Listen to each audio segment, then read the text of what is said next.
Weekends, same thing. Make sure I get my workout in, my Jesus time, spend time with my friends. I had a nice system going. Yeah, that's not how things are going anymore. And one of the first things that I realized, I'm like, oh my gosh, I don't even have the attention span I used to have for my Jesus time, let alone a solid hour.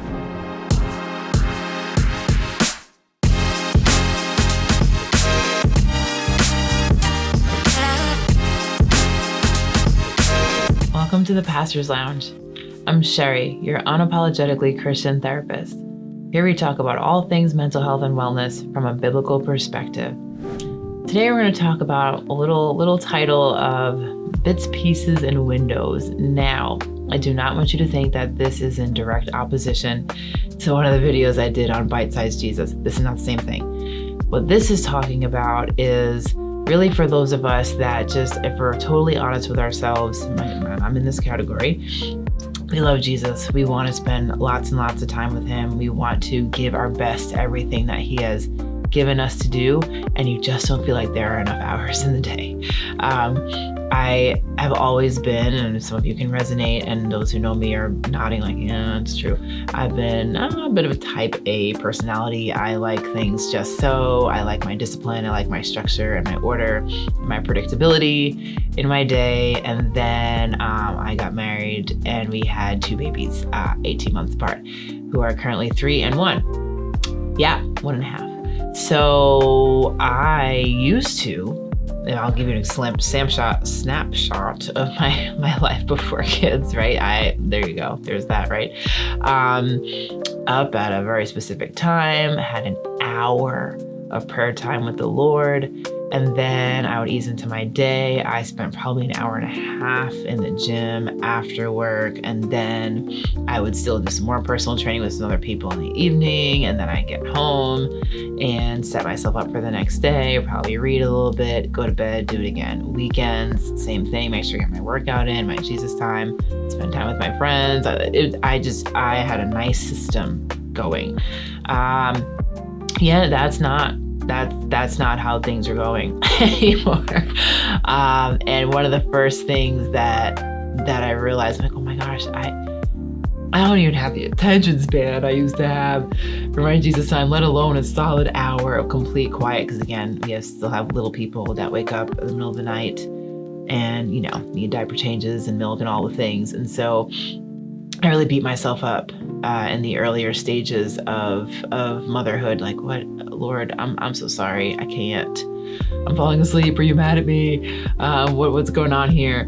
And, I've talked about this in other areas, right, of these videos where I had to learn to abide with God. I had to learn to give him my windows and my pieces and my moments and really consider, where's my heart? Where is the posture of my heart in these moments?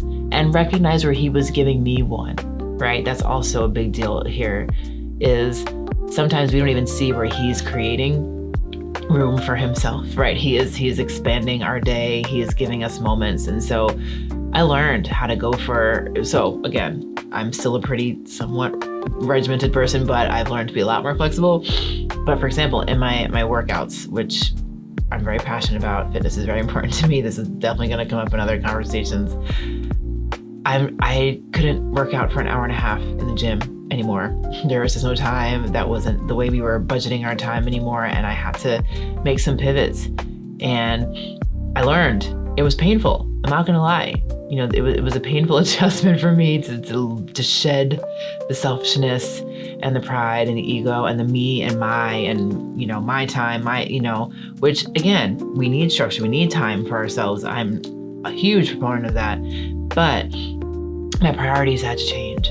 And the Lord was purifying my priorities with them, with marriage, with these changes in my life, my family life. So I learned how to get a good workout in 30 minutes instead of an hour and a half. I learned how to go for a quick run during naps. And I'll tell you right now, true story, multiple times I would be on the treadmill. I see, okay, both kids are asleep. Yes, I got it. I can do this, and this. I'm like, okay, I'm going to get on the treadmill, I'm going to run, I'm going to try to do a little bit of a lift. And I just had this whole master plan. And I hop on the treadmill and I get to exactly 30 minutes. It's happened multiple times. Still happens. I I get exactly 30 minutes in and I'm like, check the monitor. Oh, they're still sleeping. Okay, maybe I can do this and this too. The minute I go to extend beyond that grace window that God gave me, and I came to recognize it as that, I'm like, no. But God's like, you did enough. Stop. Go get your daughter. That was enough. And I had to learn to recognize those little moments as God's way of saying, if your need is to stay healthy and stay fit, I'm going to help you do that, but not to excess. You're going to have just enough time to do exactly what you need. And then you can get back to the other things that you need to do. And it's all going to work just fine. In my Jesus time, right, which is so precious to me. I've grown up doing this my entire life, having this quality time with the Lord. And to have it be interrupted was horrendous to me by my own kids, right? Again, shows how much growth I'm still in, right? There are plenty of moms out there who are like, oh, I'm just so thrilled to just be with this crying baby all the time. No, not me. There's a lot the Lord has been working on. And so having interrupted just felt so annoying. And God's like, stop looking at it like that. Keep worshiping. Change the diaper and sing. Pray. I'm here. You can talk to me. We're good. I don't have to wait in the room for you to come back. I'm with you. I gave you these kids. I know how this goes, right? I had to learn to just involve him in every area. And no, do I have an hour every morning uninterrupted? No, but my husband and I do our very best to get up at least 45 minutes earlier, take the time to pray. Are we bleary-eyed half the time? Are we just awake 2 hours before some nights? Yes, but we do it anyway. We make the commitment. We get up and we give the Lord the best of the first of our morning. And we're learning to not have to watch the clock and be like, well, it wasn't a whole 30 minutes. It can't count. It wasn't an hour. Fail.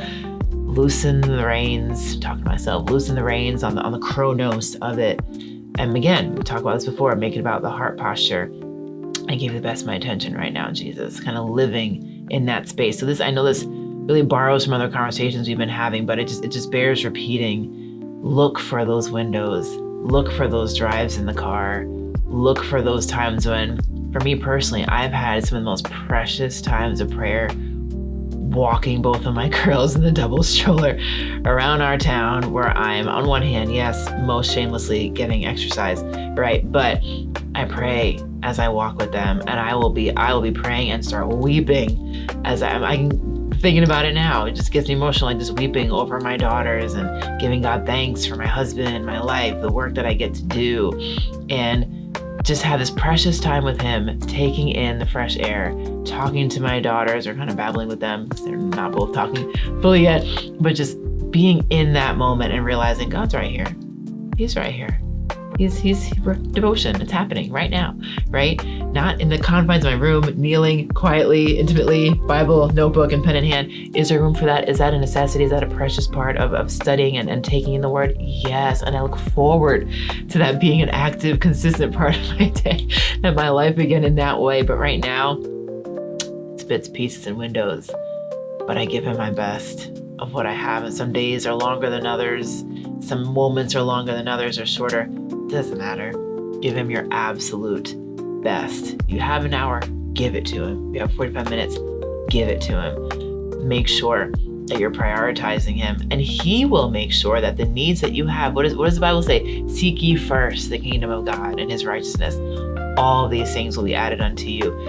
I can tell you honestly, this is the healthiest I've ever been, and I've never worked out less. I do work out daily. I'm not saying that to brag. I'm just being honest, because fitness and health is very important to me. It's important to all of us. Our body's temple of the Holy Spirit. It matters. We'll get to that another conversation. But I've learned to not obsess over it, quite honestly, and make it about trusting the Lord to ensure that if I put him first, if I truly show him, you're a priority to me, and here's the ways I can demonstrate that to you in the life as it is that you've given it to me, right? He makes sure that all the other things get done. Somehow, in the same set of 24 hours, everybody gets what they need. Bills get paid. Girls get quality time. Husband and I get to do the work that we love. See each other. Get a little, Netflix in, before we get to bed most nights. We don't just pass out immediately. Get some time to pray in the morning. get some time to pray with our daughters before bed. Both of us tag team and get time to exercise. It all works. Somehow, it's all still happening. Why? We seek him first. We give him our best. He adds everything else. And yes, sometimes it comes across in little bits, pieces, and windows, but he's there for it. He's not judging us. We're the only ones judging us. So if you've been struggling in this area of, Lord, is this enough? Am I failing you? My life is so messy and it can feel so chaotic sometimes. Give it to him. Yield to him. Look for the ways that he is showing you tons of grace and just let yourself free flow in it. Know that he's blessing those efforts because they're all adding up to so much more than you realize. So stay consistent about it. Keep endeavoring. Don't give up. It all works. God is worth it. He is with you. He is for you. And he's helping us to make the best of the time that we've got. I hope this ministered to you and set some of you other type A's like me free. And if it has, please definitely like, subscribe, and share. And until the next time, I pray that you prosper and you are in great health, even and especially as your soul prospers.